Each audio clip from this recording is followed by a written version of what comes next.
du temps limité.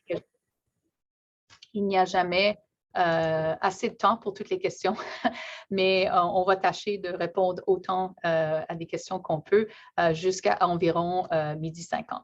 Alors, sans tarder, je vais céder la parole à la professeure Anne Lévesque qui va commencer avec ses remarques.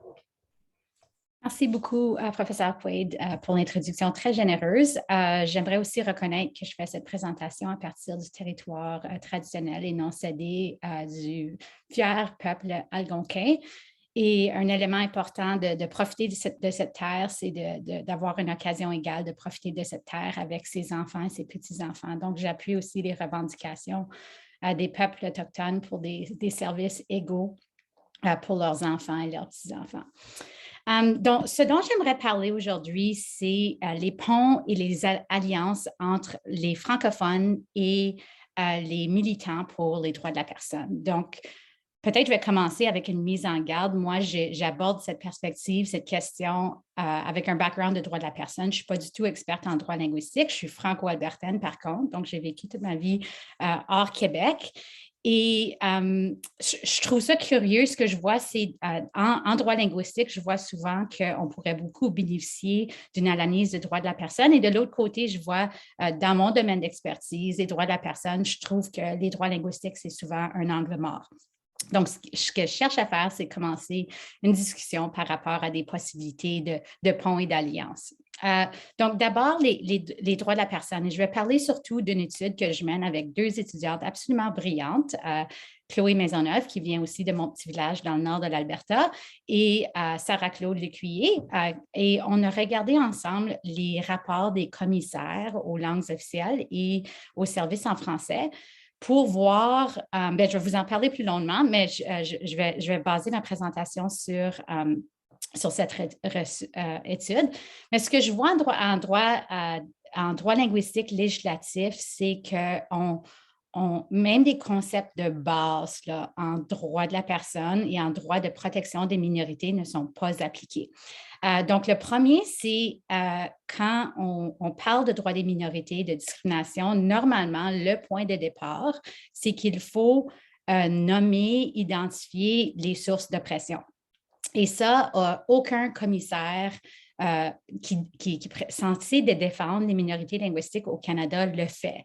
On ne parle pas d'anglo-normativité. Donc, je trouve ça très curieux. Imaginez un commissaire qui a comme rôle de défendre les droits des femmes, qui ne parle pas de sexisme, ou quelqu'un qui est censé défendre les droits des minorités racisées et qu'on ne parle pas de racisme. Et il y a des exemples concrets de ça. Il y a un rapport récemment du commissaire aux langues officielles du Canada qui s'est attardé sur les droits linguistiques dans le contexte de la fonction publique. Le titre du rapport était « L'insécurité linguistique ». L'insécurité linguistique, c'est quand les gens se sentent mal à l'aise de parler le français parce qu'ils sont insécures par rapport à la qualité de leur langue. Mais ce que le rapport révélait vraiment, c'était que il y avait carrément des préjugés contre les francophones. Il y avait des gens qui maîtrisent très bien le français, peut-être qu'ils viennent de Gatineau, mais qui ne veulent pas parler le français parce qu'ils travaillent dans un milieu de travail où l'anglais règne.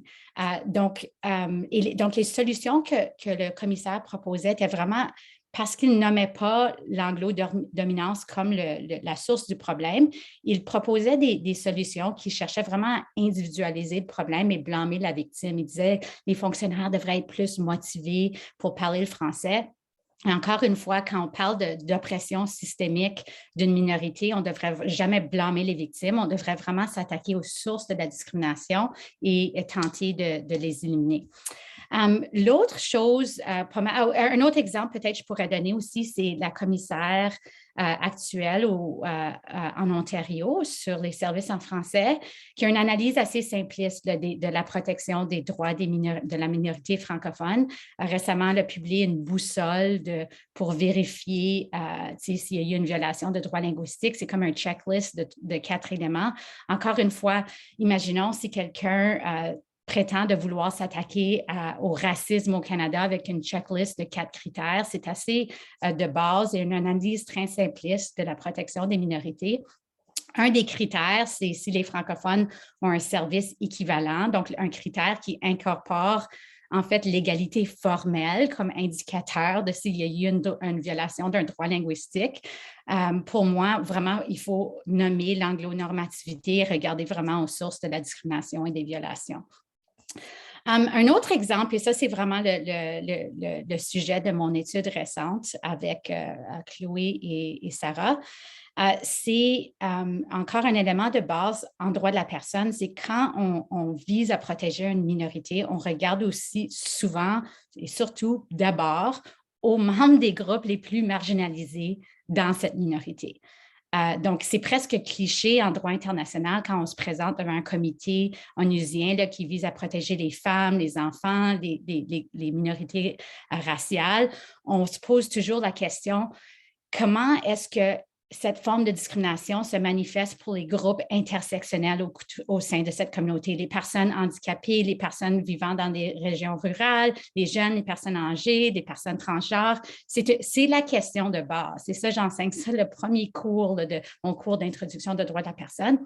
C'est quelque chose qui est complètement absent de l'analyse en droit linguistique législatif. On ne parle pas de ces personnes du tout. Et moi, j'ai commencé ma carrière juridique à Vanier, où je défendais les droits des francophones les plus vulnérables. Et donc, pour moi, la question, par exemple, de racisme et de francophonie, c'est indissociable. Une femme qui vient comme réfugiée de l'Afrique au Canada, puis habite dans un des quartiers les plus pauvres, on ne peut pas parler de ses droits linguistiques sans s'attarder sur les autres barrières intersectionnelles à lesquelles elle se heurte. Donc, ce qu'on a fait dans mon étude, c'est qu'on a examiné les rapports des commissaires aux langues officielles, des commissaires aux services en français pour voir quel que soit l'indice d'analyse intersectionnelle. Et ce qu'on a vu, en fait, c'était que des mots, même juste une reconnaissance d'une diversité au sein de la communauté francophone complètement absente. Donc, dans 20 ans de rapport, on a mentionné le mot handicap une fois dans les rapports fédéraux. C'est quand même, si on pense à toutes les questions qui touchent l'handicap, les prestations de pension pour les travailleurs avec des handicaps, on pense des anciens combattants, on ne parle pas du tout d'handicap. On ne parle pas du tout de personnes transgenres, la communauté LGBTQ.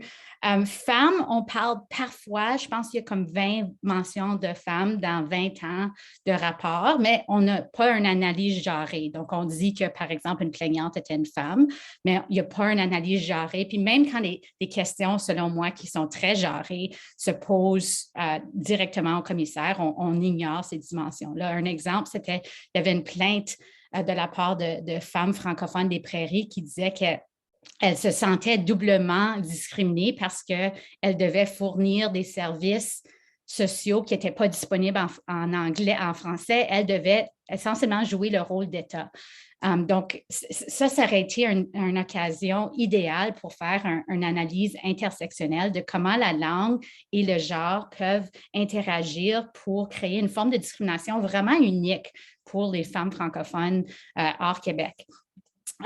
Pour ce qui est du rapport, François Boileau, notre ancien commissaire au service en français, était pas mal. Au moins, dans ses rapports, il reconnaissait qu'il y avait des francophones racisés, il parlait parfois des obstacles, par exemple, qu'affrontent les nouveaux arrivants. Il parlait des femmes, il parlait de la communauté LGBT, mais il n'y avait pas toutefois une analyse intersectionnelle.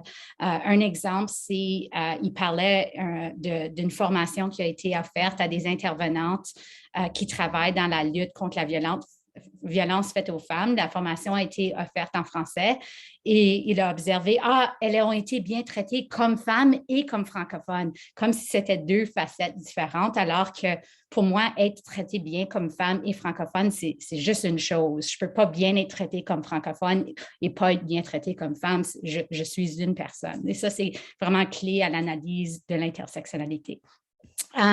Aussi, je dirais que François Boileau se démarque aussi par la façon qu'il aborde l'immigration. Il est le seul commissaire qui parle du sort des immigrants une fois qu'ils arrivent. Donc, et ça, c'est une de mes grandes critiques, en fait, du commissaire fédéral, par exemple. Il vient de publier l'année dernière un rapport où il parle de l'importance, le besoin criant d'avoir des immigrants francophones, la communauté, la survie de nos communautés en dépend. Il parle de recruter, d'avoir des cibles, mais il ne parle aucunement de comment on traite ces immigrants-là une fois qu'ils sont arrivés au Canada. Et il me semble qu'on ne peut pas parler d'immigrants sans parler du bien-être des immigrants. Ce sont des personnes. Le rapport conclut qu'on devrait cibler l'immigration de l'Afrique, mais on ne parle pas du racisme. Donc, selon moi, si on veut être bien équipé pour recruter ces gens dont la survie de nos communautés dépend, il faut tenir compte de leur réalité. Il faut au minimum reconnaître leur existence. Donc, ça, en gros, c'est mes conclusions préliminaires de notre recherche. Ce que ça donne, et ça, c'est clair dans la théorie de l'intersectionnalité, les féministes nous disent depuis longtemps, si on n'a pas un regard intersectionnel, si on ne se pose pas ces questions, comment les francophones les plus marginalisés sont affectés, ça donne lieu à des angles morts ou ça donne lieu à une présomption à tort que la communauté est homogène. Et je vais vous donner 2 exemples. D'abord, Montfort. Tout le monde célèbre Montfort, 30 ans de victoire.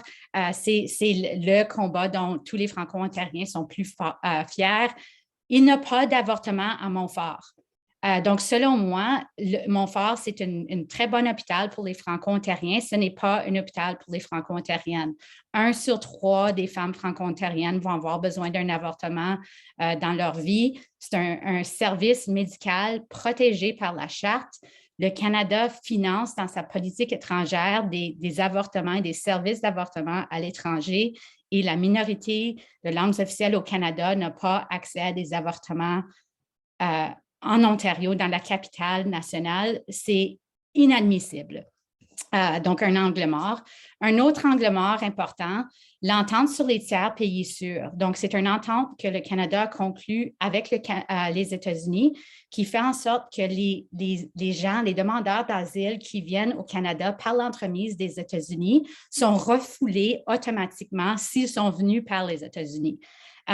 Ce qu'on voit, c'est il y a un taux élevé de francophones qui sont refoulés. Des gens de l'Haïti et du Congo, c'est un enjeu super important, sont refoulés à un pays où ils ne parlent pas la langue, où ils pourraient être très bien accueillis.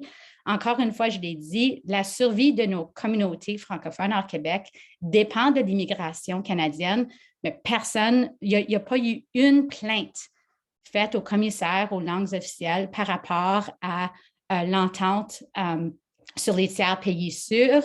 On compare ça à les plaintes qui ont été générées pour la nomination d'une gouverneure générale bilingue qui ne parlait toutefois pas le français, bilingue, langue autochtone et l'anglais, 1300 plaintes.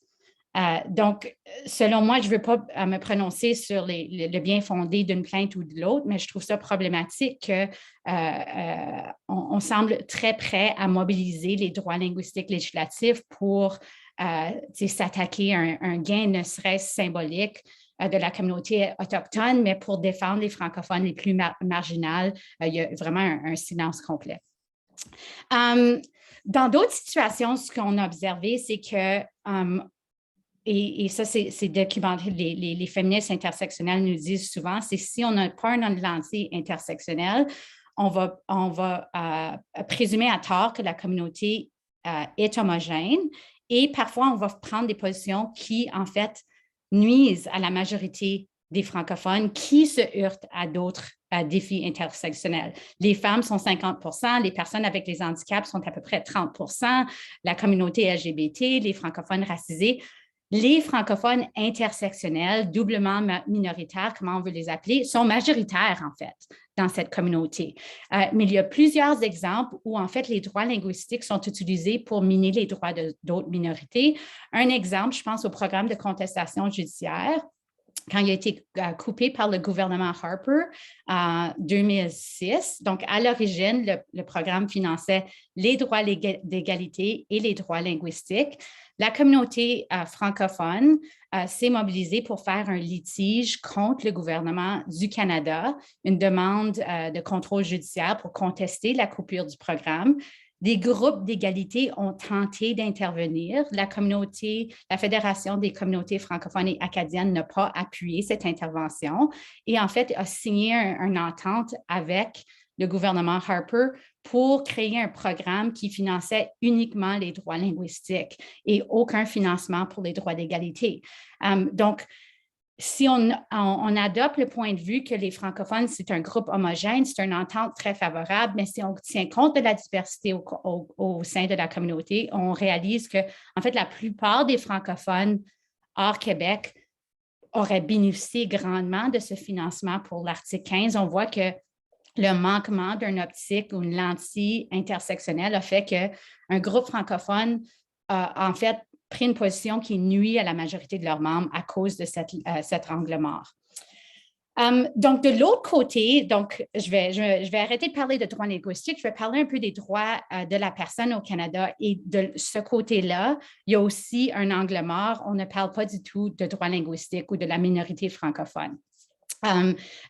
Et c'est ironique parce que les premiers textes de Cronshaw, la mère de l'analyse intersectionnelle, elle parlait toujours de la langue quand elle parlait de l'intersectionnalité. C'était un motif, c'était quelque chose qui était très important et présent pour elle dans, par exemple, les barrières qu'affrontaient les femmes racisées aux États-Unis. Elle parlait des barrières uniques liées à la langue.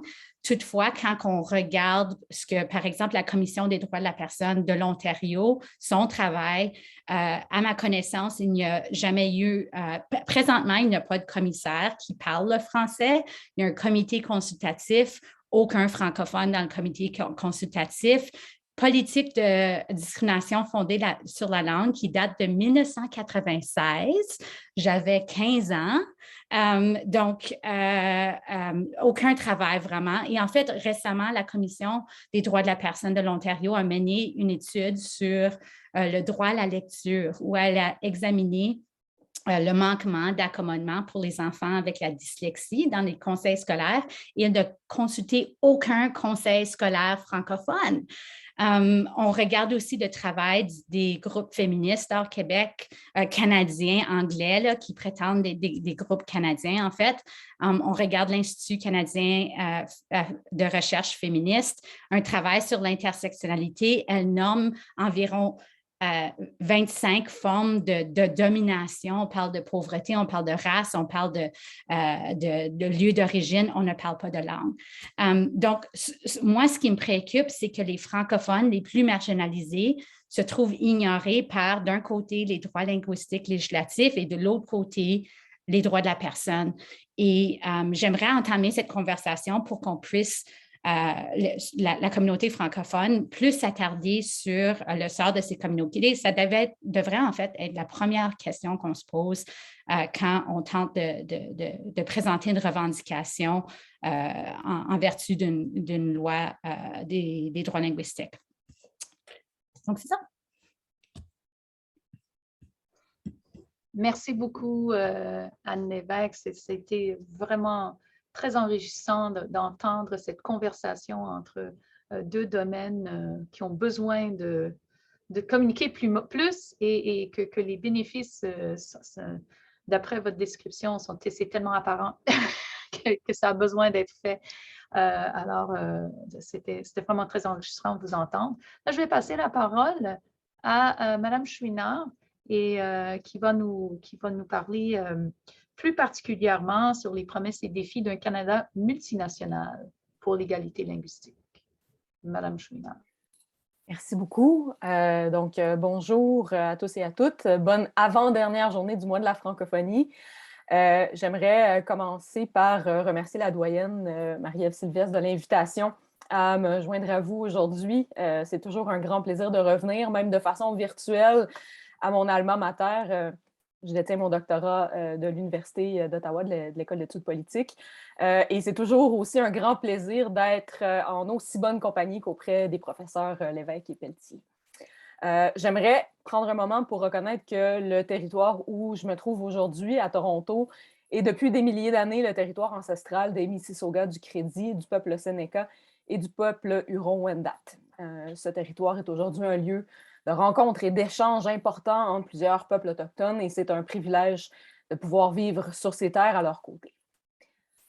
L'idée d'un Canada comme une nation de nations est aussi vieille que le Canada lui-même. On se souvient que c'est Georges-Étienne Cartier qui, tentant de convaincre ses collègues du bien fondé d'un régime fédéral pour ce nouveau pays qu'on tentait de fonder, parlait du Canada comme d'une union de nationalités. Les Français catholiques d'un côté, les Anglais protestants de l'autre, qui, ensemble, tout en préservant leur caractère distinctif, créeraient une nouvelle identité nationale. Cette idée portée par Sir Cartier, à plusieurs égards bafouée tant dans l'interprétation de nos lois que dans nos tractations politiques depuis 1867, a eu la vie dure. Mais elle reprend du service depuis les dernières années, en particulier dans le domaine de la science politique. C'est une version remaniée, tentant de faire, entre autres, amende honorable aux grands oubliés du passé, c'est-à-dire les peuples autochtones, qui est maintenant portée par ma discipline. Je parle donc du paradigme du Canada comme multination. Les auteurs comme Will Kymlicka, Kenneth McRoberts, Alain G. Gagnon, Peter Russell, par exemple, ont tour à tour nourri cette idée que l'État canadien était formé de nations internes qui mériteraient reconnaissance et égalité. Cette vision du pays, il va de soi, est complètement contraire à la rhétorique portée par certains de nos politiciens, comme quoi le Canada serait un pays post-national, sans identité ou nationalité qui lui soit propre. J'argumenterais aujourd'hui que le multinationalisme est peut-être plus proche de la réalité que le post-nationalisme, et je vais tenter d'expliquer pourquoi aujourd'hui. Donc, dans son opus Canada's Odyssey, A Country Based on Unfinished Conquests, Peter Russell tente de présenter l'histoire du making-of du Canada, si on veut, d'une manière très burkéenne, comme il l'admet lui-même, pour expliquer comment notre passé peut nous aider à mieux comprendre notre présent et aussi à peut-être voir dans notre avenir. Il tente de raconter notre histoire du point de vue de ces nations internes, le Canada anglais, le Canada français et les Autochtones. Ces trois nations, ces trois piliers internes, pour utiliser son vocabulaire, ont tous eu un rôle spécifique dans la formation de notre pays. La première en tant que colonisatrice, la seconde en tant que colonisatrice et ensuite colonisée, et la dernière ayant définitivement souffert de la colonisation. Russell soutient néanmoins que le Canada a survécu malgré cette tentative de conquête, malgré les différences et les différends de ces trois nations à l'égard de l'État canadien, en raison de l'existence d'une culture civique commune qui agirait comme, et je le cite ici, une colle qui maintient ensemble une société aussi diversifiée sur le plan ethnique que la nôtre et qui nous permet de régler nos différends de façon pacifique. Fin de la citation. Ces trois piliers devraient aujourd'hui donc être considérés comme des égaux. Et il s'agit d'une vision, selon moi, jovialiste, peut-être même idyllique s'il en est, des relations internationales au sein de l'État canadien, mais aussi d'une vision qui fait étrangement souvent l'économie d'une réflexion sur notre régime linguistique et de son acceptation dans la dite culture civique commune, qui est supposée être notre colle nationale. Et donc, qu'est-ce que cette vision du Canada nous dit sur le régime linguistique, sur la place de la francophonie et la relation qu'elle entretient avec les autres communautés linguistiques et les ponts qu'elle devrait bâtir avec elles? Il faut d'ores et déjà dire que cette vision qui a donné au Canada la reconnaissance de la dualité linguistique, elle est très présente dans l'idée du Canada comme multination. Il faut aussi reconnaître que cette reconnaissance était, à l'époque de 1867, limitée dans sa portée et encadrée par le fédéralisme. Cette observation nous amène déjà à constater l'un des écueils du multinationalisme, soit cette tendance à créer des monolithes qui simplifient la réalité. Le régime linguistique éclate cette fausse unité au sein du pilier canadien-français entre, d'une part, la réalité québécoise et celle des autres, dont la nôtre en Ontario français. Plusieurs auteurs du multinationalisme n'hésitent d'ailleurs pas à réduire le pilier canadien-français à la seule province de Québec, au détriment de la francophonie canadienne, en argumentant qu'il s'agit là du seul endroit où se trouve une nation francophone. Force est de constater que malgré quelques embrouilles juridiques, la relation entre le Québec et la francophonie canadienne s'est améliorée depuis les dernières décennies. Mais lorsque les intérêts provinciaux sont en jeu, le naturel revient au galop. Nous l'avons vu récemment dans la réponse du Québec à la nouvelle mouture de la loi sur les langues officielles, un sujet sur lequel on aura probablement la chance de revenir. En somme, l'alliance de la francophonie canadienne avec le Québec est aussi nécessaire qu'elle est inévitable, mais à moins que le fédéralisme asymétrique ne devienne la norme acceptée, cette alliance-là va demeurer assujettie aux aléas des intérêts provinciaux. J'ai à cet effet-là, en passant un petit article à paraître dans Francophonie d'Amérique ce printemps qui regarde un peu les interventions du procureur général du Québec dans les causes de droit linguistique à la Cour suprême, pour ceux que ça intéresse. Les peuples autochtones, pour leur part, ont trop longtemps été les grands oubliés du régime linguistique canadien. C'est par l'entremise des territoires et non des provinces que les langues autochtones ont obtenu leur première protection officielle, et plus récemment par l'adoption de la loi sur les langues autochtones. Et celle-ci démontre le caractère résolument post-colonial du Canada d'aujourd'hui et le gouffre qui existe entre la vision d'un pays bâti sur 3 piliers égaux et la réalité actuelle. Une comparaison rapide entre la loi sur les langues officielles et la loi sur les langues autochtones est frappante à cet effet. Non seulement aucune des langues autochtones n'est reconnue comme langue officielle, et je comprends bien la difficulté lorsqu'on compte plus de 60 langues autochtones toujours parlées sur le territoire canadien, mais la loi n'a pas non plus rencontré les aspirations de plusieurs communautés en matière de services fédéraux. Un enjeu martelé depuis 2019, entre autres, par la Inuit Tapirit Kanatami, l'organisme représentant des peuples inuits au Canada. Si on prend la peine d'écouter les premiers intéressés sur cette question-là, on se rend rapidement compte que l'enjeu n'est pas simple. Certaines communautés autochtones souhaiteraient effectivement pour leur langue un statut égal au français et à l'anglais. D'autres n'ont que faire de ce statut officiel sur papier, surtout s'il n'est pas accompagné de services et surtout de ressources afin d'habiliter leur communauté à renforcer leur langue et d'assurer sa survie, entre autres par l'entremise de ressources éducatives. De plus, les pouvoirs du commissaire aux langues autochtones, qui a été récemment nommé, Ronald Ignace, sont l'ombre de ceux du commissaire aux langues officielles, alors que son cadre de reddition de comptes est beaucoup plus serré que celui du CLO. En termes d'égalité linguistique, on est ici très loin du compte. À cet effet, les communautés francophones auraient probablement pu être des alliés des peuples autochtones, et ce, dès la première heure. Et les bases d'une nouvelle relation ne se jetteront pas sans heurts, comme nous l'a démontré, comme en parlait Anne tout à l'heure, la réaction à la nomination de la gouverneure générale Mary May Simon, ou les sempiternelles discussions sur les nominations des futurs juges à la Cour suprême, où on débat d'une fausse dichotomie, à mon avis, entre représentation autochtone et bilinguisme. Une réflexion collective s'impose afin de donner aux langues autochtones la place et les ressources qui leur reviennent au sein du régime linguistique canadien, mais aussi sur la place de la francophonie dans la dichotomie colonisateur-colonisé, cette dernière ne pouvant pas rendre compte d'une histoire autrement plus complexe. Enfin, l'enjeu de l'anglo-normativité porté par le pilier canadien anglais et qui, comme tous les nationalismes majoritaires, ne s'assume que peu ou pas du tout, teinte les relations avec les francophones depuis toujours.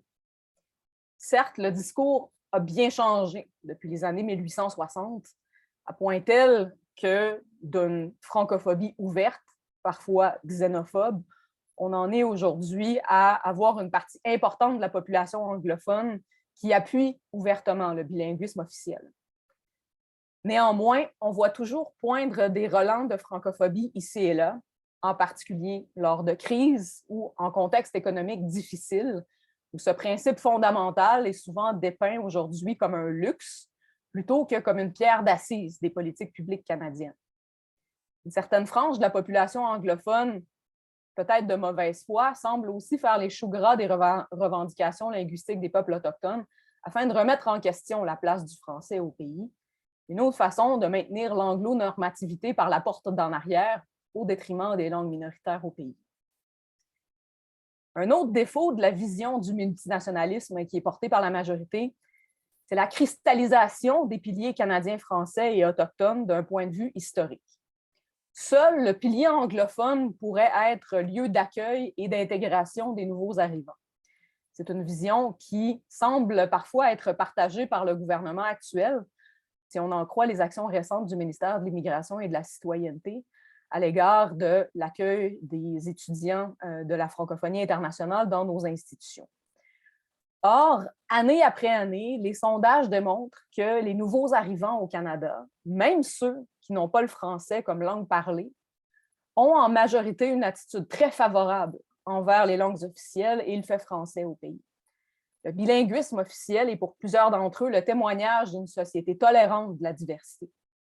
Ils sont nombreux à réclamer pour eux-mêmes et pour leurs enfants la possibilité d'apprendre l'autre langue officielle, celle qui est minoritaire dans leur province d'appartenance, à vouloir appartenir même à plus d'une communauté linguistique à la fois, comme ils le faisaient parfois dans leur pays d'origine. Voilà un autre enjeu du schéma multinational, cette tendance à enfermer tout un chacun dans l'un ou l'autre des trois piliers. Et, comme l'argumente Jean Leclerc, une nécessité de rejeter les monismes nationaux au profit d'un pluriculturalisme qui permettrait un tel décloisonnement. Un tel réaménagement des principes fondateurs du pays entraînerait, il va de soi, des changements importants au régime linguistique. Dans le contexte où l'évolution du régime linguistique canadien a plutôt été faite de petits pas que de grandes enjambées, c'est assez difficile d'imaginer un tel réaménagement qui se ferait du jour au lendemain. Mais la francophonie devrait aussi s'attarder à cet enjeu-là des nouveaux arrivants, et pas seulement des nouveaux arrivants qui ont le français comme langue parlée à leur arrivée au Canada, mais de leur possible inclusion dans la francophonie canadienne à plus largement parler, notamment par l'entremise des programmes d'immersion qui sont trop peu nombreux, trop mal équipés, comme on le sait un peu partout au pays. En conclusion, la vision d'un Canada multinational constitué de trois piliers fondateurs ayant participé à la construction du pays et méritant d'être traité en égaux aujourd'hui est certainement louable. Elle nous fait miroiter ce qui pourrait être, peut-être, même selon l'avis de certains, devrait être un Canada plus juste et nous amène à repenser le régime linguistique à l'aune de nouvelles relations entre francophones, anglophones et autochtones. Néanmoins, fort est encore à faire afin que notre réalité rejoigne le mythe. La francophonie demeure écartelée de l'intérieur dans ses rapports entre Québec majoritaire et minorité provinciale. Le Canada semble voir la francophonie de plus en plus comme une identité parmi tant d'autres dans la mosaïque multiculturelle canadienne. Et les rapports avec les communautés autochtones nécessiteront beaucoup de travail et surtout beaucoup d'écoute de notre part. Merci.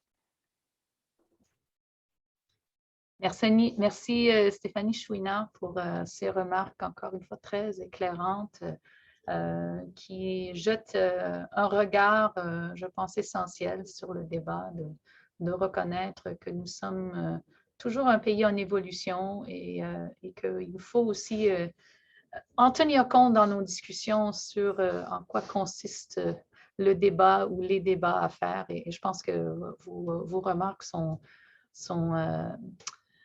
très utiles dans cette conversation. Ça nous donne des outils et des façons de réfléchir à la question.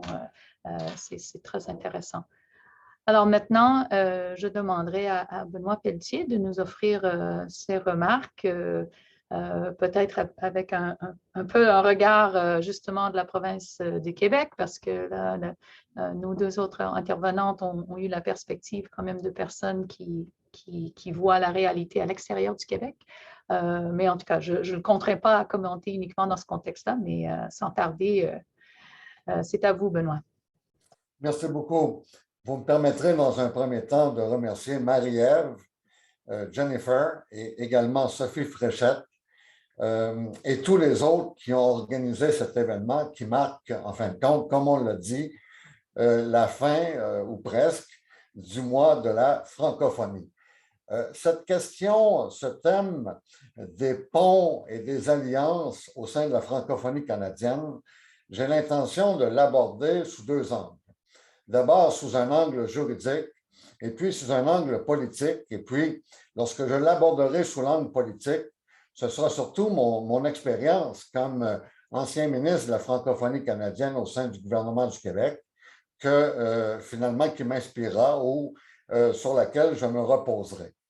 D'abord, donc, regardons la question des ponts et des alliances sur le plan constitutionnel et sur le plan légal. J'aimerais rappeler que dans l'arrêt qui a été rendu par la Cour suprême du Canada, c'était le juge Bastarache qui s'exprimait, où il a reconnu que les droits linguistiques doivent être, dans tous les cas, interprétés en fonction de leur objet, de façon compatible avec le maintien et l'épanouissement des collectivités de langue officielle au Canada. Et le juge Bastarache continue dans l'arrêt Beaulac en disant ceci. Dans la mesure où l'arrêt Société des Acadiens du Nouveau-Brunswick préconise une interprétation restrictive des droits linguistiques, il doit être écarté. La crainte qu'une interprétation libérale des droits linguistiques fera que les provinces seront moins disposées à prendre part à l'expansion géographique de ces droits est incompatible avec la nécessité d'interpréter les droits linguistiques comme un outil essentiel au maintien et à la protection des collectivités de langue officielle là où ils s'appliquent. Ce principe-là, dans le fond, qu'a posé le juge Bastarache dans l'arrêt Beaulac, c'était le principe de l'interprétation large dans tous les cas. Et les mots « dans tous les cas » sont même soulignés dans l'arrêt. Dans tous les cas, l'interprétation large des droits linguistiques. Or, pour le Québec, ce principe-là, qui a été à l'origine très largement applaudi au Canada, mais pour le Québec, ce principe-là recèle un potentiel, je dirais, déstabilisant ou à tout le moins un potentiel relativement négatif. Parce que si on applique le principe de l'interprétation large à l'article 133 de la loi constitutionnelle de 1867, cela peut vouloir dire que cet article-là soit dorénavant interprété par la Cour suprême du Canada d'une façon plus large, plus généreuse qu'il ne l'a été jusqu'à présent. Et bien entendu, l'article 133 est de nature à restreindre et à limiter les droits et les pouvoirs de l'Assemblée nationale en matière de langue, comme on le sait, puisqu'il s'agit d'une protection constitutionnelle enchâssée dans la Constitution. La Cour suprême du Canada, dans l'affaire Blakey, a même déjà dit qu'il s'agissait d'une protection intangible. Le principe de l'interprétation large des droits linguistiques risque aussi d'avoir une influence sur l'interprétation de l'article 23 de la Charte canadienne des droits et libertés, qui lui aussi vient restreindre les droits et les pouvoirs de l'Assemblée nationale du Québec en ce qui touche l'instruction dans la langue officielle de la minorité. Et Dieu sait si le principe de l'interprétation large ne pourrait pas éventuellement servir à d'autres fins qui, encore une fois, contredirait, si je puis dire, ou nuirait à l'expression de la souveraineté et des pouvoirs du Québec dans ses champs constitutionnels. Mais je reviendrai sur ce dernier aspect un peu plus tard. Ce que je veux tout simplement souligner, c'est qu'un principe qui est non pas passé inaperçu, un principe qui a été accepté, qui a fait l'objet d'éloges, qui est le principe de l'interprétation large des droits linguistiques, risque éventuellement d'amener une interprétation des droits linguistiques qui creuse encore davantage le fossé entre le Québec et les francophones des autres provinces canadiennes et des territoires. En d'autres mots, le principe de l'interprétation large risque éventuellement d'amener une interprétation des droits linguistiques qui satisfait les francophones vivant en situation minoritaire, mais qui déplaît néanmoins aux francophones du Québec. Ne serait-il pas mieux ou n'aurait-il pas été mieux que la Cour suprême du Canada pose en fait le principe de l'interprétation contextuelle des droits linguistiques en tout état de cause En d'autres mots, les droits linguistiques ne devraient-ils pas être interprétés dans tous les cas en fonction du contexte dans lequel ils ont été adoptés et en fonction du contexte dans lequel ils se développent et évoluent? Bien entendu, la Cour suprême du Canada, dans l'arrêt Solsky, a dit au sujet de l'article 23 de la Charte canadienne des droits et libertés qu'il devait être interprété de façon contextuelle. Mais il en reste pas moins que la Cour suprême n'est pas allée au bout de son raisonnement. Elle n'a pas eu, en d'autres termes, le courage de ses ambitions, le courage de ses prétentions. Elle a tout simplement dit que l'article 23 devait faire l'objet d'une interprétation contextuelle, mais dans les faits, ne l'a pas appliqué différemment selon qu'on est en présence du Québec que des autres provinces canadiennes. Alors moi, je pense qu'il faut s'interroger tout simplement sur la pertinence du principe de l'interprétation large des droits linguistiques, une interprétation large tous azimuts, une interprétation large dans tous les cas. Et il faut aussi s'interroger sur l'interprétation, évidemment, contextuelle. Cette interprétation contextuelle-là ne devrait-elle pas être préférable d'abord à celle de l'interprétation large? Et deuxièmement, cette interprétation contextuelle qui donc sous-tendrait une prise en compte du contexte particulier dans lequel évolue aussi la langue française au Québec, eh bien, cette interprétation contextuelle-là pourrait en venir à amener une application asymétrique des droits linguistiques, c'est-à-dire une application qui est davantage conforme à la réalité asymétrique du contexte socio-démographique propre au Canada. Je parlais il y a un instant de l'interprétation large de l'article 133 de la loi constitutionnelle de 1867 et je disais que cet article-là pourrait éventuellement faire l'objet d'une interprétation plus large que celle qui lui a été donnée par la Cour suprême du Canada jusqu'à présent. Ça reste à voir, évidemment.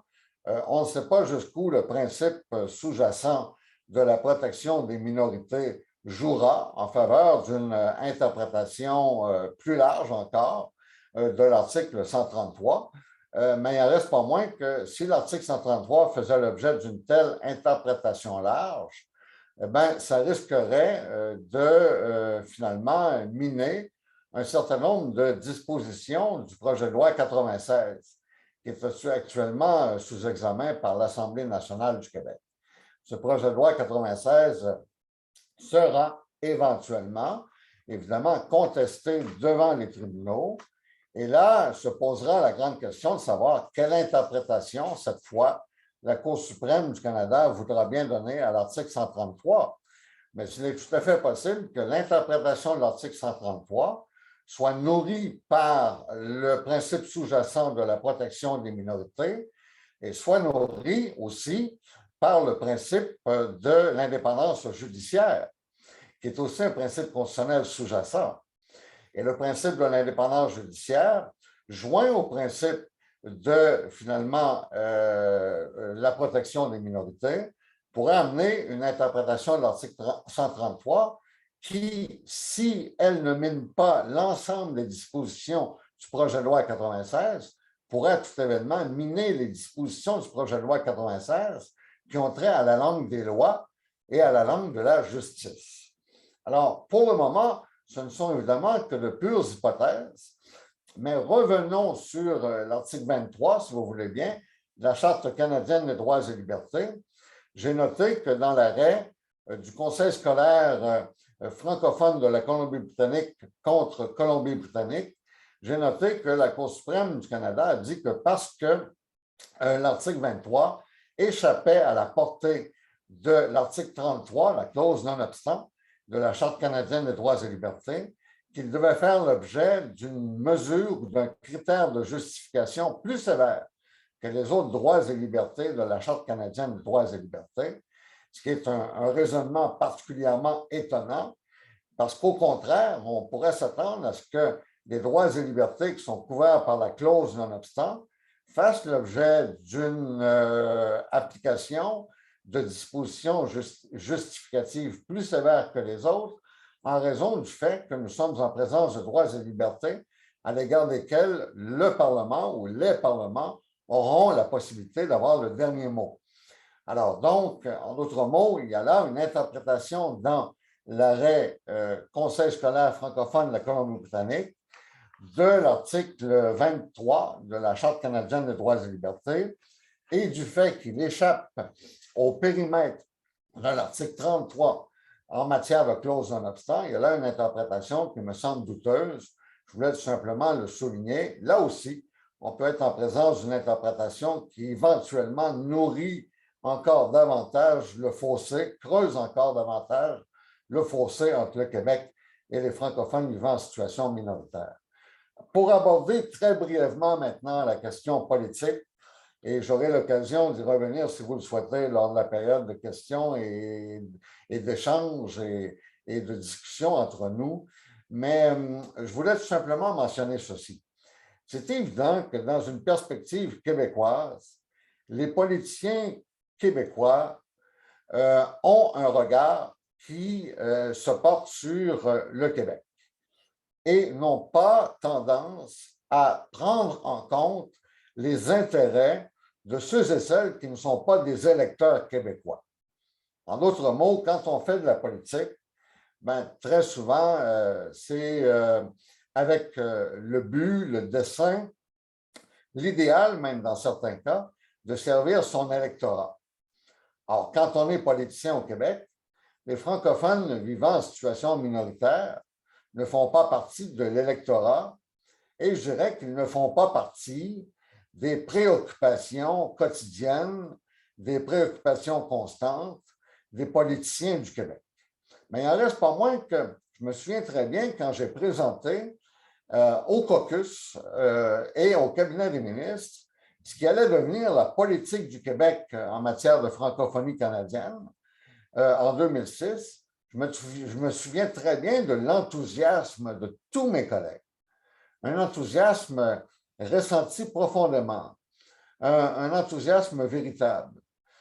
Ils étaient vraiment contents qu'on fasse quelque chose pour réunifier la francophonie canadienne, pour rétablir les liens entre la francophonie canadienne.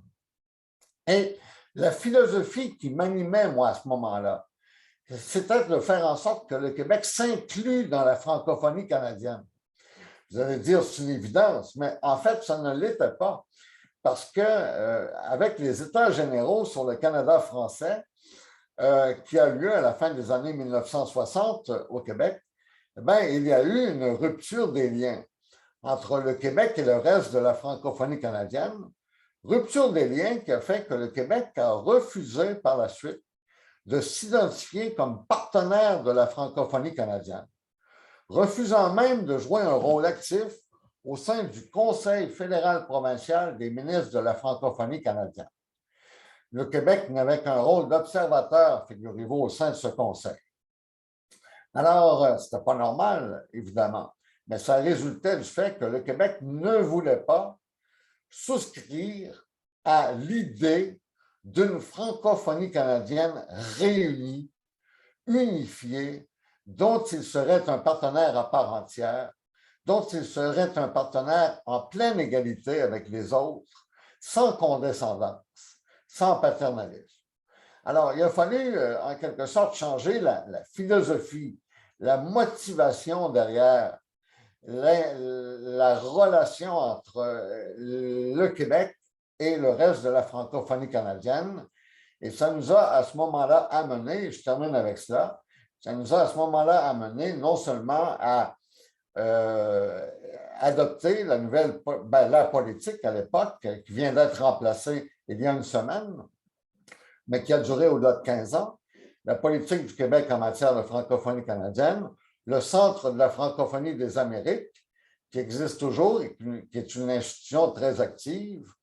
Ça nous a aussi amené à signer des ententes de collaboration avec tous les gouvernements provinciaux et territoriaux.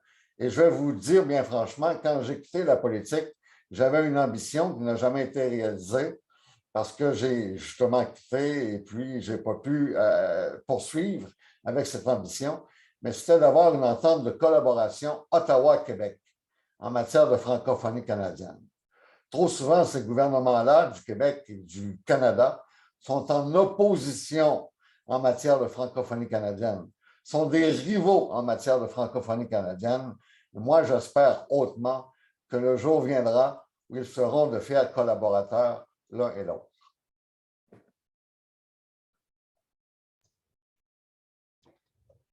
Merci, Benoît, de nous avoir partagé ce regard informé vraiment de l'expérience d'avoir été autour de la table des décideurs politiques en la matière. C'est très important d'avoir cette perspective parce que les choses ne se passent pas dans le vide. Il y a des réalités qui sont superposées sur ce qui se passe et c'est très important de tenir compte de ces réalités lorsqu'on veut avancer et je pense que le souhait commun de tous les membres du panel, c'est qu'on avance et qu'on améliore la situation de la francophonie, qu'on renforce les liens qui existent et que, si je vous comprends bien, j'espère que je ne vous mets pas les mots dans la bouche, mais que le souhait, c'est que, en fait, l'ensemble de la collectivité canadienne et l'ensemble des peuples qui habitent ce territoire en seraient enrichis par ces liens renforcés. Et donc, c'est au bénéfice de tout le monde et pas juste de la francophonie et des communautés qui s'identifient actuellement comme étant associées à la francophonie. Ceci m'amène à un point que j'ai oublié en dépit de plusieurs rappels de la part de Sophie Fréchette que ce panel est présenté en collaboration avec le Collège des chaires de recherche du monde francophone. Et j'aimerais souligner le fait que le coordonnateur de ce programme-là, M. Éric Chevauchery, est ici en présence. Enfin, il est présent, il n'a pas son caméra ouvert et il n'a pas besoin de l'ouvrir, mais je voulais simplement souligner l'appui de ce collège à cet événement et nous sommes ravis de pouvoir avoir travaillé avec eux pour présenter ce panel très intéressant. Nous avons un bon 21 minutes pour poursuivre la conversation et j'aimerais beaucoup vous entendre. Si vous préférez procéder par écrit, ben, le chat est disponible. Mais sinon, oui, bonjour Éric, vous avez allumé votre écran. Alors, s'il vous plaît, ne vous gênez pas. Si vous voulez simplement poser une question, levez la main et je vais faire mon possible pour m'assurer que j'oublie personne. Mais là, c'est à vous. Je ne sais pas si quelqu'un veut briser la glace, poser une question. Il y a tellement de beaux sujets à aborder, là. Je ne sais pas si la doyenne veut poser une question. Non, mais là, je vois que tu as un intervenant, Jennifer, qui veut poser une question, Monsieur Loriot. Son écran est ouvert. Et... Oui, allez-y, Monsieur Loriot. Comment parce que d'habitude, il y a un bouton qui lève la main. Hein? Puis je ne l'ai pas trouvé ce matin, mais je vais regarder encore. Alors, je ne veux pas, étant donné qu'il y a seulement 20 minutes, j'ai des questions ou commentaires pour chacun des présentateurs, mais je vais m'en tenir à un à la fois, et puis ensuite, je vais laisser passer à un autre, puis ensuite, je reviendrai. Ça marche-tu, ça? Ouais, vous dites que oui, vous. OK. Alors, pour commencer avec Anne, tu sais peut-être que j'ai travaillé pendant plus de 30 ans au bureau du commissaire aux langues officielles, et j'ai commencé juste après que la loi de 88 avait été adoptée.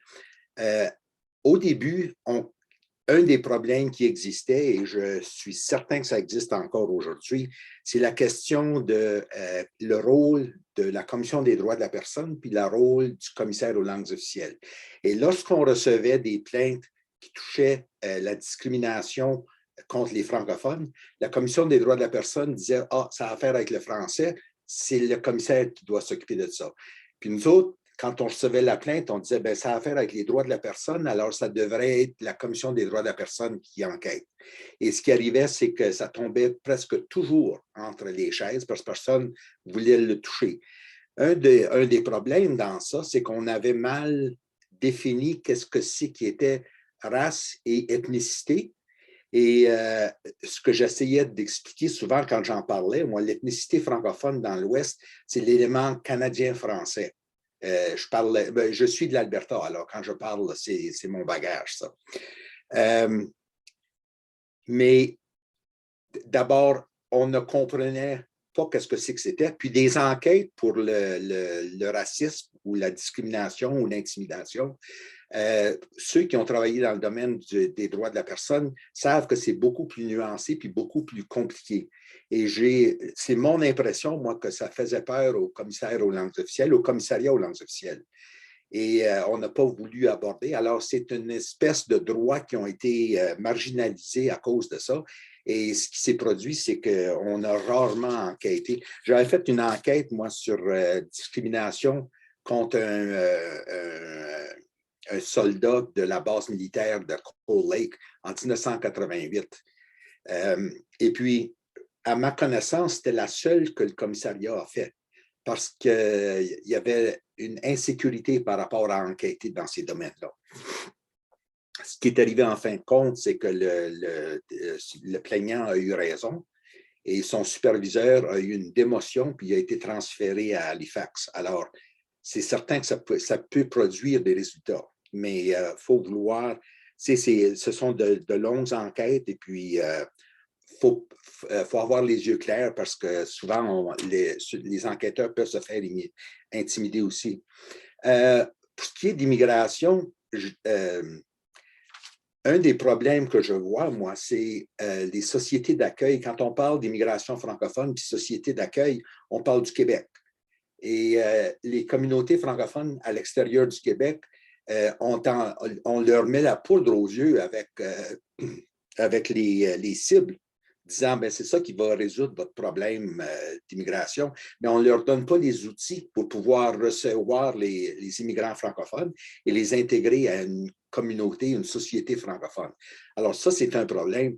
Et j'aimerais aussi revenir sur le fait qu'en 1870, quand les territoires du Nord-Ouest, la terre de Rupert, ont été achetés par le Dominion du Canada, et que la province du Manitoba a été créée, les francophones dans l'Ouest étaient majoritaires. Je pense que c'était quelque chose comme 52% de la population. Une fois qu'on a commencé avec les politiques d'immigration du gouvernement fédéral, on est vite tombé à ce qu'on a aujourd'hui avec 2%, 1,5%. Alors, les vagues d'immigration qui ont noyé les francophones, c'est un peu la préoccupation qui existe au Québec en ce moment, mais c'est une réalité vivante qu'on a eue ici dans l'Ouest. Alors, c'est des commentaires que je voulais faire par rapport à la présentation de Anne. Je ne pense pas qu'il n'y a pas vraiment de questions dans ça, mais Anne, si tu as des commentaires que tu aimerais faire par rapport à ce que j'ai dit, ça me ferait plaisir de t'entendre. Merci. Oui, donc je suis tellement contente de vous rencontrer. On s'échange souvent des messages dans les médias sociaux, donc même si c'est virtuellement, je suis contente d'entendre votre voix. Merci beaucoup d'être là.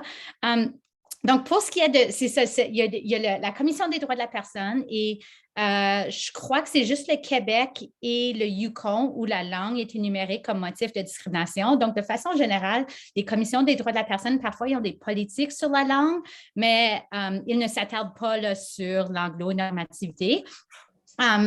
Et donc, il y a un angle mort, mais cela étant dit, même si la langue est un motif de discrimination,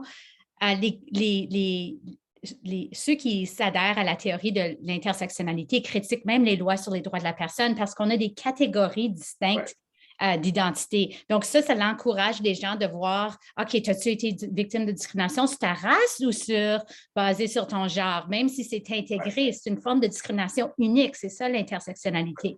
Donc, je pense qu'un point de départ, ce serait d'ajouter la langue comme motif de discrimination dans les codes de droits de la personne, la loi fédérale.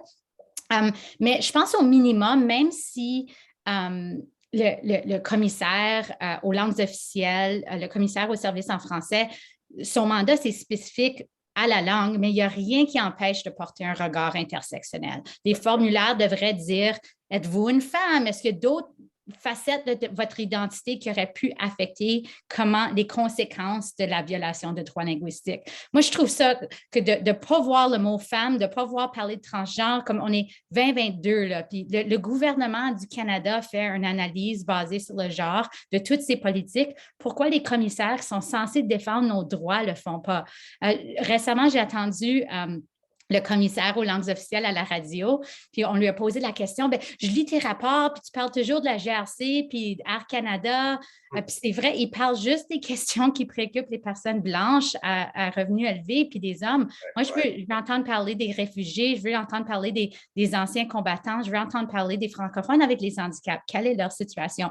Donc, il n'y a rien qui empêche nos commissaires aux langues officielles et aux services en français d'adopter une approche intersectionnelle, même si c'est vrai que leur loi, là, c'est à axe unique. Et ça, c'est problématique. C'est même problématique dans les droits de la personne où les décideurs ont tendance à voir les motifs de discrimination comme des catégories distinctes lorsqu'elles se chevauchent. Puis, je ne suis pas une femme, puis là, une francophone, puis un jour, on me traite bien comme femme ou francophone. C'est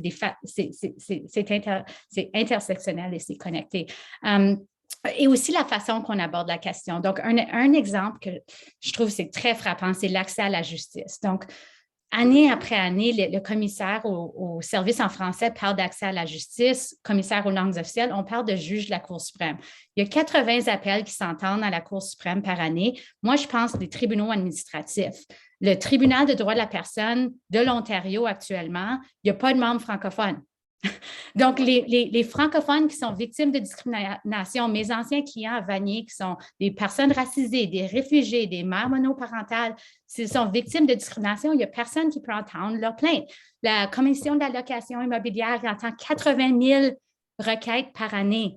Quel est leur service en français? Selon moi, c'est bien beau symboliquement un juge francophone à la Cour suprême, mais les Franco-ontariens ne vont pas tous à la Cour suprême, mais ils se présentent, ceux à Vanier sont régulièrement devant la Commission de la location immobilière. On devrait se soucier de ça. Quand on parle d'accès à la justice, il faut parler de justice administrative.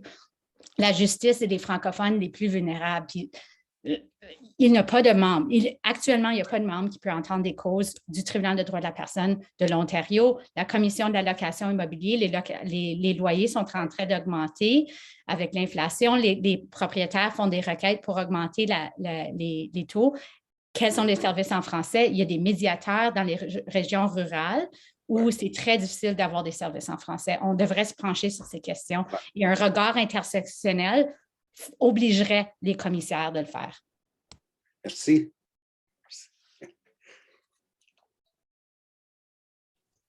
Merci, Anne.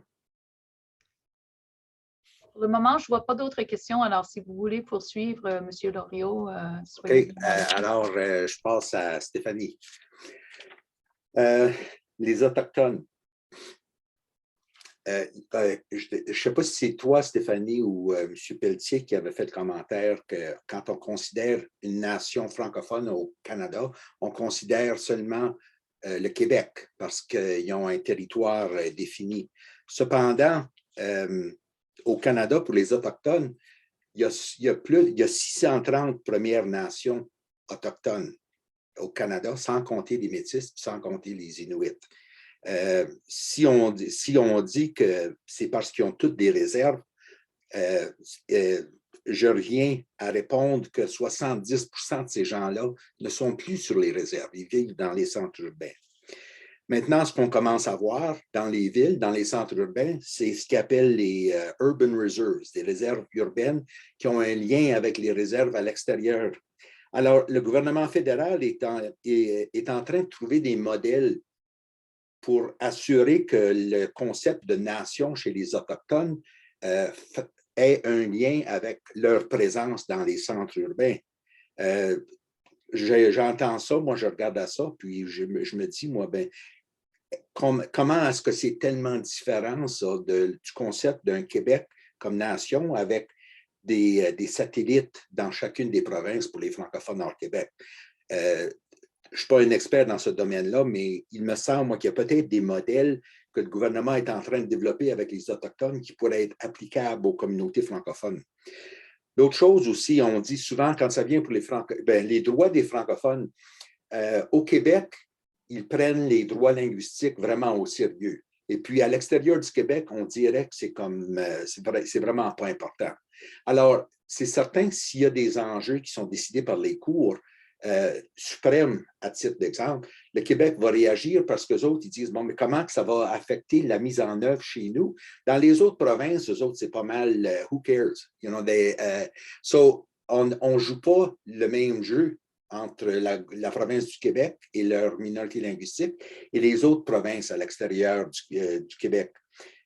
C'est un enjeu, ça, et le gouvernement fédéral aurait besoin de trouver un mécanisme pour to sort of level the playing field, I think.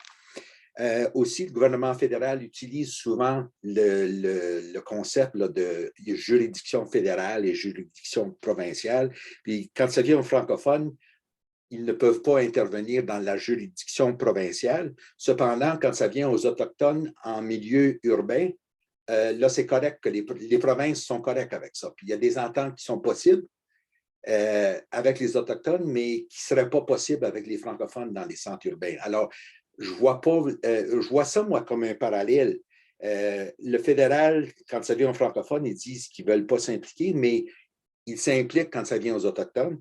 Et un autre élément de ça, c'est qu'il y a à peu près 10 ans, peut-être 15 ans, le gouvernement a commencé ce qu'il appelait c'était le Federal Tax, le fonds de la taxe de gaz fédérale.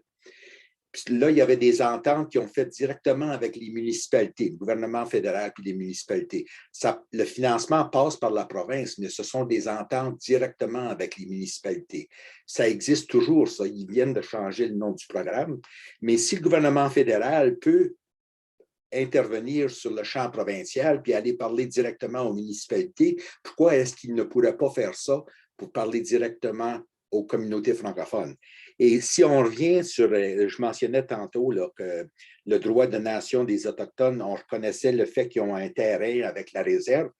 Est-ce que c'est possible avec les conseils scolaires qui sont maintenant, il y a comme un territoire francophone dans un conseil scolaire? Est-ce que ça ne pourrait pas être un genre d'endroit qui a des parallèle à ce que le gouvernement fédéral est en train de considérer avec les réserves urbaines? Je ne sais pas si c'est tout clair, ça, qu'est-ce que c'est. Alors, Stéphanie, comme avec Anne, là, je ne sais pas s'il y a des questions dans ça, là, mais tu voudras peut-être répondre à certains des éléments que j'ai faits. Oui, merci. Merci, Denis. Écoute, il y a beaucoup de choses dans ce que tu viens de dire. Par où commencer? Bon, première des choses, je crois qu'au premier chef, les Acadiens montraient dans les rideaux si on leur disait qu'ils sont une périphérie des Québécois. Donc, il y a quand même des particularités et des identités bien assumées dans les différentes communautés francophones à l'extérieur du Québec. Je crois que c'est probablement l'une des insultes suprêmes de dire à un Franco hors Québec que c'est un Québécois d'autres frontières, à part pour ceux pour qui c'est vrai, parce qu'on en a, on les connaît dans nos communautés. Mais donc, de dire à un Franco-albertain de 12e génération que finalement, il devrait retourner chez eux au Québec, on se l'est peut-être tous déjà fait dire et on sait à quel point c'est ridicule. Bref. Donc, je crois que le parallèle là, avec les Autochtones en situation urbaine qui, parfois, même s'ils n'habitent pas sur la réserve, ont un membership à leur conseil de bande, et même ceux qui n'en ont pas, mais qui ont un rapport particulier avec un territoire ancestral, je crois que le parallèle est un peu ténu, honnêtement. Donc, je ne suis pas certaine que je m'avancerais sur ce territoire-là.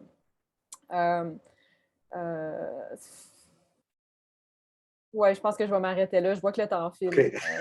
Mais honnêtement, c'est intéressant ce que tu amènes, mais je crois que le parallèle ne tient pas nécessairement la route. Puis sur la question du gouvernement fédéral, ben, il y a quand même une question de juridiction pleinement assumée là, à l'article 91. Pour le meilleur et pour le pire, en 1867, on a fait des Indiens, entre guillemets, un sujet du gouvernement fédéral.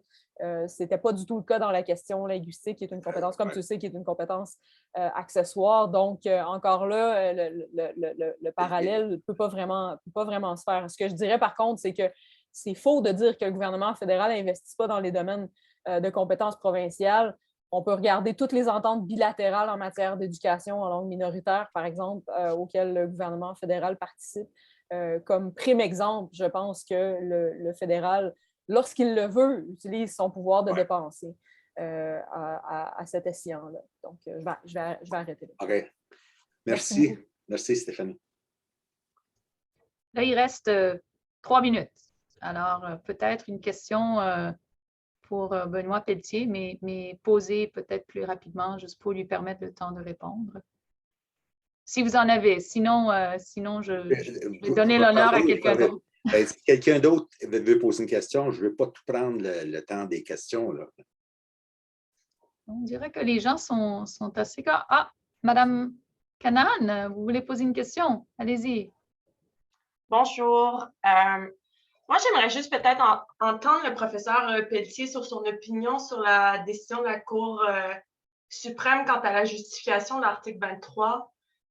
J'ai peut-être mal compris parce que, en fait, moi, je croyais que cette décision était bonne, notamment parce que la juge de première instance avait dit que les minorités francophones hors Québec étaient vouées à une assimilation, puis que leur éducation était vouée à la recevoir, je pense que c'était comme un gymnase, c'est une salle de classe. Peut-être revenir sur le point de vue là, sur pourquoi vous pensez que la justification établie par le juge en chef dans cette décision-là est trop sévère. Le micro. Benoît, il faut ouvrir son micro. Non, mais en fait, je trouve que la décision est bonne. La décision est bonne. Le seul point que je fais remarquer est le suivant. C'est que lorsqu'est arrivée la question du critère de justification en vertu de l'article 23, donc ça veut dire l'application de l'article 1 à l'article 23, la Cour suprême du Canada, à ce moment-là, la majorité a dit que, étant donné que l'article 23 était hors du périmètre de l'article 33, qui est la clause non-obstant, ça démontrait la très grande importance qu'accordait le législateur à l'article 23, parce que s'il ne lui avait pas accordé une telle importance, il l'aurait assujetti à la clause non-obstant. Et la Cour dit, étant donné cette importance-là, que le constituant, en fait, là, accorde à l'article 23, eh bien, on doit appliquer un critère de justification plus sévère que pour les autres droits et libertés. Or, ça devrait être l'inverse, parce que c'est lorsqu'un droit ou une liberté est couvert par la clause non-obstant que là, les tribunaux devraient appliquer une norme de justification plus sévère s'ils le souhaitent, parce que de toute façon, le dernier mot appartiendra au législateur. Alors, en d'autres mots, le législateur pourra toujours revenir sur la décision judiciaire et en faire fi, en quelque sorte. Alors, c'est tout simplement ce passage-là que je voulais noter comme marquant une première étape dans une interprétation encore plus stricte de la norme de justification applicable à l'article 23. Mais somme toute, la décision, j'y suis très favorable.